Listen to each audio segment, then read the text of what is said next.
বাবা,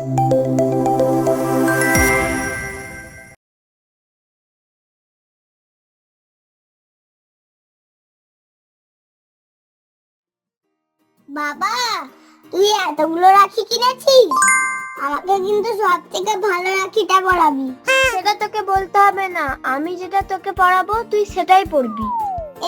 তুই আমাকে কি গিফট দিবি রে? আমি তো তোকে রাখি পরাবো, তুই তো আমাকে গিফট দিবি। আমি কেন গিফট দেব? আরে আমি এত ছোট মানুষ না, তুই আমাকে গিফট দিবি।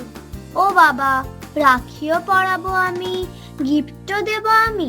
কেন, সবাই তো দেয়। আর কি গিফট দিবি বলতো? একটা পুই পুই করা অ্যাম্বুলেন্স, মাথার উপর লাইটে আনা ঝিকলিক ঝিকলিক করে। আমাকে সব থেকে ভালো রাখিটা পরাবি কিন্তু। এই বেশি না বকে হাতটা দে তাড়াতাড়ি। এবার তুই আমার গিফটটা দে তো। আরে হাতটা পাতবি তো। ওই, এটা তুই কি গিফট দিলি? শুধু একটা ছোট্ট লজেন্স? বাবা, তুই এমন করছিস কেন রে? আমি ছোট মানুষ না, যা দিয়েছি তাই নে না। এবার তুই আমার পুই পুই করে অ্যাম্বুলেন্সটা দে দেখি। ঠিক আছে, এবারের মতো ছেড়ে দিলাম। পরের বার যদি এমন করিস তাহলে আর কোনো গিফট দেব না তোকে। আরে রাগ করছিস কেন? পরের বারে আমি তোকে খুব ভালো গিফট কিনে দেবো দেখি।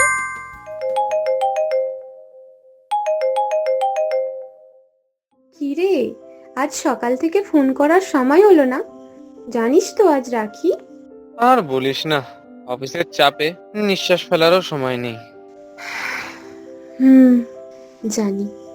এখন তো আর রাখির দিনে সামনাসামনি দেখাই হয় না, তবে প্রতিবার নিয়ম করে তোর জন্য সব থেকে সুন্দর রাখিটা আমি কিন্তু কিনে রাখি।